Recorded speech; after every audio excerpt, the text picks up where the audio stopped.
मुंबईत धावत्या रिक्षाला आग लागून एकाच कुटुंबातील 8 जण जखमी झाले, त्यामध्ये 3 मुलं आणि 5 महिलांचा समावेश आहे।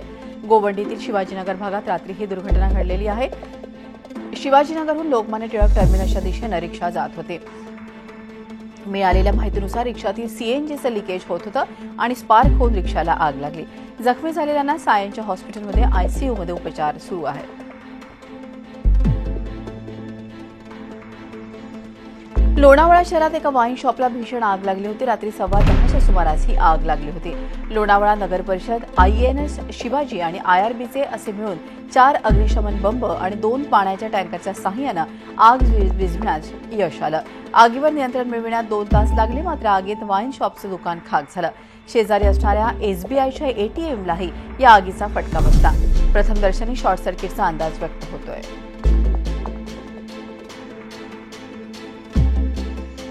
बीड जिल्ह्यात पडत असलेल्या मुसळधार पावसामुळे समाधानाचं वातावरण आहे। लातूर धनेगाव येथील मांजरा धरण 90% भरलं आहे। मांजरा धरणात 100% भरत आहे। कुठल्याही क्षणी धरणाचे दरवाजे उघडण्याची शक्यता आहे।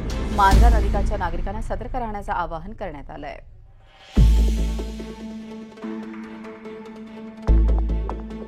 बीड जिल्ह्यात गेल्या 2 दिवसांपासून मुसळधार पाऊस कोसळत आहे, त्यामुळे नद्यांना पूर आला आहे। पावसामुळे काही गावांचा संपर्कही तुटलाय। उमरी पारगावमध्ये पाणी आल्यानं गावात 500 नागरिक अडकले आहेत। सरस्वती नदीलाही पूर आलाय। बीडमध्ये एनडीआरएफच्या 2 तुकड्या दाखल झाल्या आहेत। एनडीआरएफच्या या 2 तुकड्यातले 48 जवान पुराच्या पाण्यात बेपत्ता झालेल्या लोकांचा शोध घेत आहेत।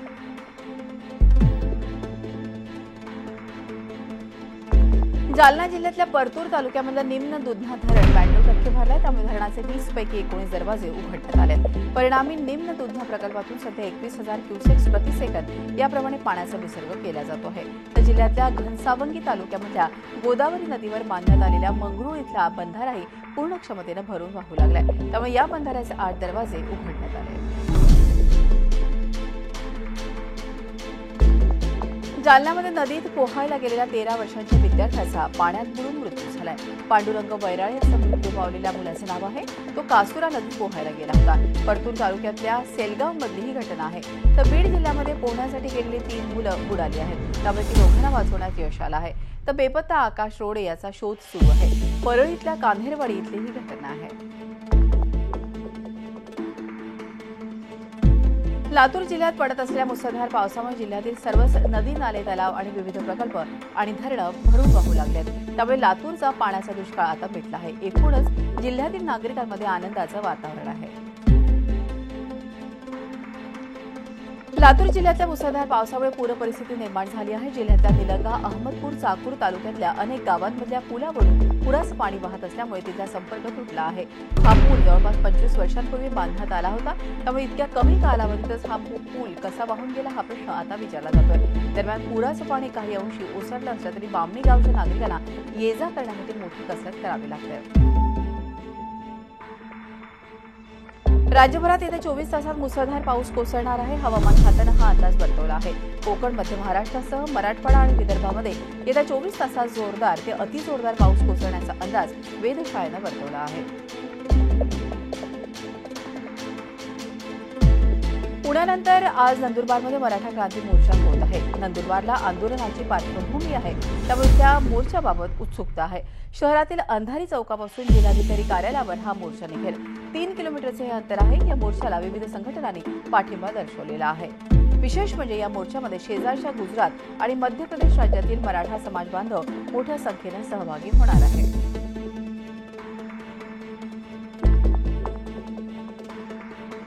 नाशिकच्या रेकॉर्ड ब्रेक गर्दीनंतर पुण्यातही मराठा बांधवांनी मोर्चात उत्स्फूर्त सहभाग नोंदवला। कोपर्डी घटनेतील आरोपींना फाशी द्यावी, शिक्षण आणि नोकरीत आरक्षण मिळावं अशा विविध मागण्यांसाठी या मोर्चाचं आयोजन करण्यात आलं होतं। डेक्कन जिमखाना येथील संभाजी महाराजांच्या पुतळ्यापासून सकाळी 10:30च्या सुमारास या मोर्चाला सुरुवात झाली। तिथून टिळक चौक, लक्ष्मी रस्ता, संत कबीर चौकातून हा मोर्चा जिल्हाधिकारी कार्यालयावर गेला आणि त्यानंतर काउन्सिल हॉलला मोर्चाची सांगता करण्यात आली।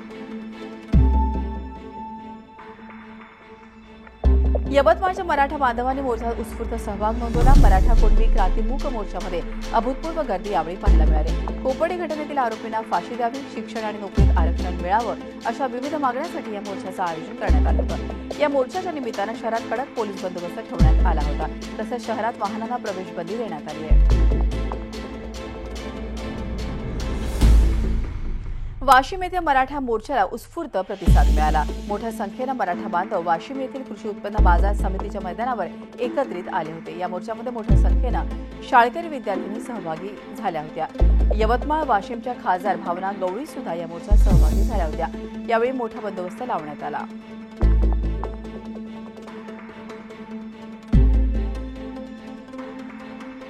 धुळ्यात 28 सप्टेंबरला 2 मोर्चे निघणार होते। मराठा क्रांती मूक मोर्चा आणि दलित संघटनाही त्याच दिवशी मोर्चा काढणार होत्या, पण दलित संघटनांनी सामंजस्याची भूमिका घेत मोर्चा स्थगित केला। लवकरच मोर्चाची तारीख निश्चित केली जाणार आहे। काही अघटित घडू नये यासाठी हा मोर्चा स्थगित करण्यात आला।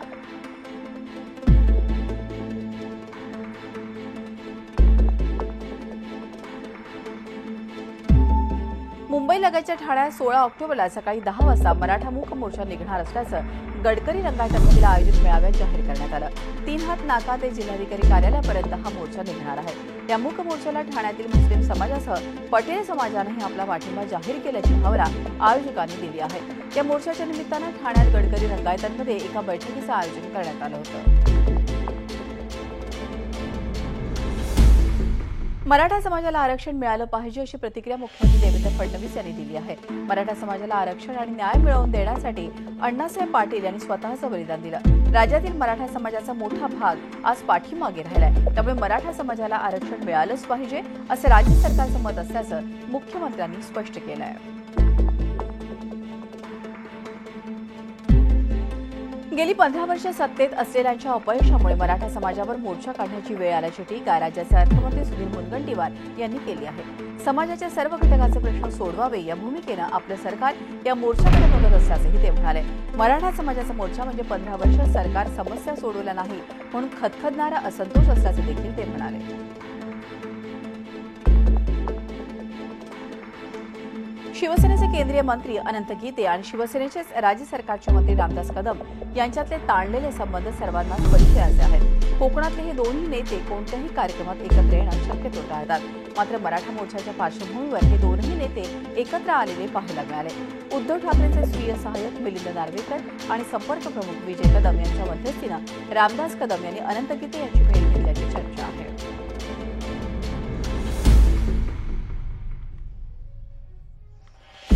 आगामी मुंबई महानगरपालिका निवडणुकीच्या पार्श्वभूमीवर मनसे अध्यक्ष राज ठाकरे यांनी पक्षाच्या पदाधिकाऱ्यांची बैठक बोलावली होती। निवडणुकीच्या रणनीतीबाबत यावेळी चर्चा करण्यात आली। निवडणूक निमित्तानं आगामी काळात राज ठाकरे मनसेच्या प्रत्येक शाखेला भेट देऊन गट अध्यक्षांची चर्चा करणार असल्याची माहिती मनसे नेते बाळा नांदगावकर यांनी दिली आहे।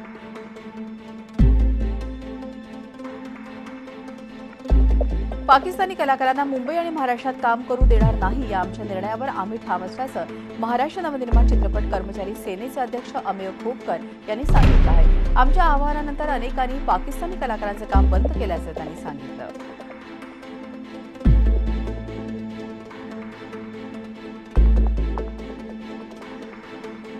पाकिस्तानी कलाकारांची मालिका बंद करण्याच्या एसएल ग्रुपचे चेअरमन डॉक्टर सुभाष चंद्र यांच्या भूमिकेचं ज्येष्ठ समाजसेवक अण्णा हजारे आणि अभिनेता गोविंद नामदेव यांनी समर्थन केलं आहे।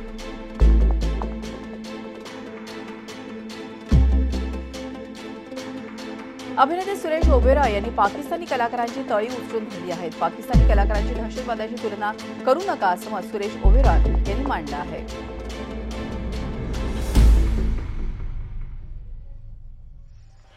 समाजवादी पक्षाचे मुंबई अध्यक्ष अबू आझमी यांनी मनसे अध्यक्ष राज ठाकरे यांच्यावरती टीकेची झोड उठवली आहे।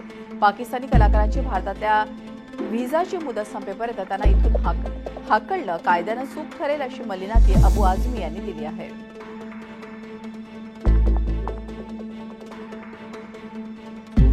नागपूर सुरत महामार्गासाठी संपादित करण्यात आलेल्या शेतजमिनींसाठी 4 पट मोबदला द्यावा यासाठी आंदोलन करण्यात आलं। धुळे जिल्ह्यातल्या शेतकऱ्यांनी मनसेच्या नेतृत्वात रास्ता रोको केला। मुक्टी गावाजवळ हे आंदोलन करण्यात आलं। मनसे शेतकरी संघटनेचे पदाधिकारी आणि प्रकल्पग्रस्त मोठ्या संख्येनं या आंदोलनासाठी उपस्थित होते। बुलढाणा जिल्ह्यातील घाडबोरी वन परिक्षेत्रात मोठ्या प्रमाणावर मौल्यवान वृक्षतोड होऊन त्याची तस्करी होत होती। झी24 तासने हे प्रकरण उघडकीस आणलं। त्यानंतर जाग आलेल्या वन विभागानं 3 लाकूडतोडांना अटक केली। जिल्ह्यातील वाघदेव, घाडबोरी, नागेश्वरवाडी या वनक्षेत्रात कर्मचाऱ्यांच्या संगनमतानं सागवान वृक्षांची वृक्षतोड होत होती। मेहकरचे आमदार संजय रायमुलकर यांनी हा प्रकार समोर आणला। रायमुलकर यांनी थेट जंगलात जाऊन शहानिशा केली असता त्यांना 70 ते 80 सागवानाची मोठमोठाली वृक्ष तोडून नेली असल्याचं दिसून आलं।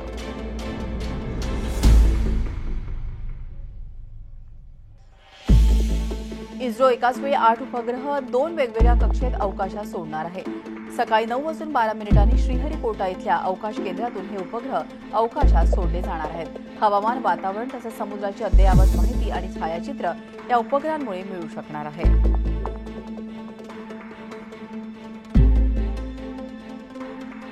भारताच्या परराष्ट्र मंत्री सुषमा स्वराज आज संयुक्त राष्ट्रसंघाच्या समिटमध्ये भाषण करणार आहेत। यामध्ये सुषमा स्वराज कांगावखोर पाकिस्तानचा बुरखा फाडणार असल्याचं मानलं जात आहे। उरी हल्ल्यातील पाकिस्तानचा सहभाग संयुक्त राष्ट्रसंघाच्या मंचावरून भारत जागतिक पटलावर उघड करू शकतो।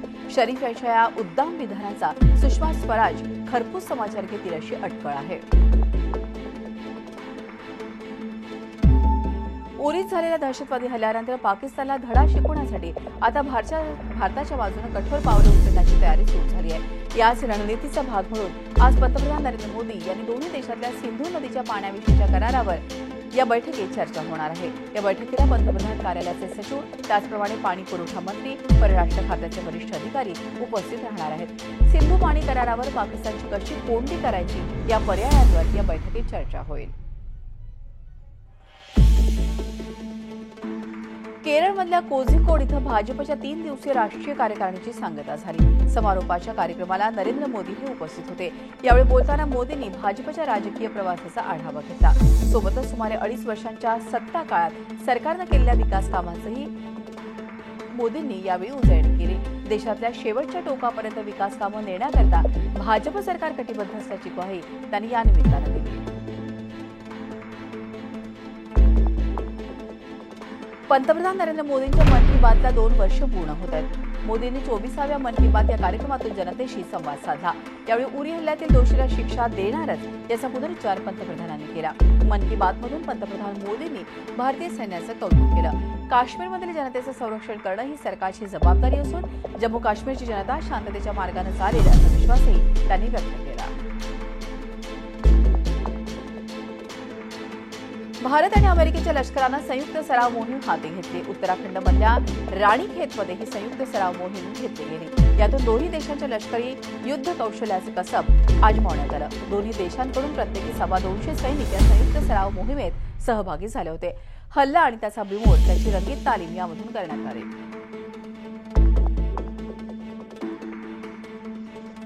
उत्तर प्रदेशमध्ये अखिलेश यादव यांच्या सरकारचं मंत्रिमंडळ विस्तार आज होणार आहे। राज्यपाल राम नाईक यांच्या उपस्थितीत आज 12 वाजता नवीन मंत्र्यांना मंत्रिपदाची शपथ देण्यात येणार आहे। मुख्यमंत्री अखिलेश यादव यांनी राज्यपालांना पत्र पाठवून नवीन मंत्र्यांना मंत्रिपदाची शपथ देण्याचा आग्रह केला होता। त्यात गायत्री प्रसाद आणि अन्य 1 किंवा 2 मंत्र्यांना शपथ दिली जाण्याची शक्यता आहे।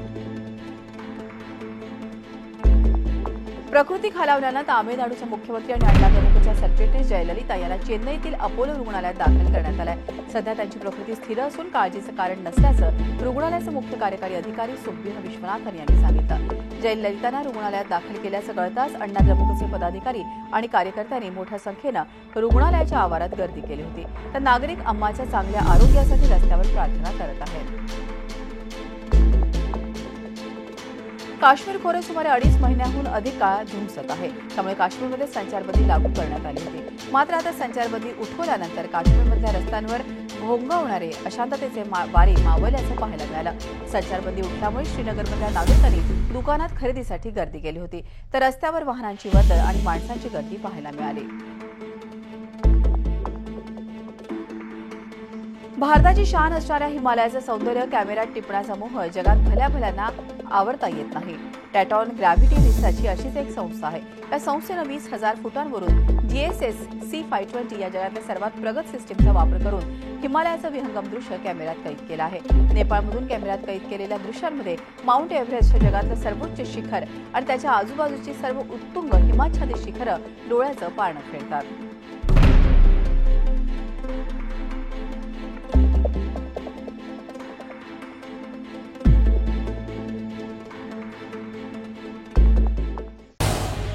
झी 24 तास रहा एक पाऊल पुढे।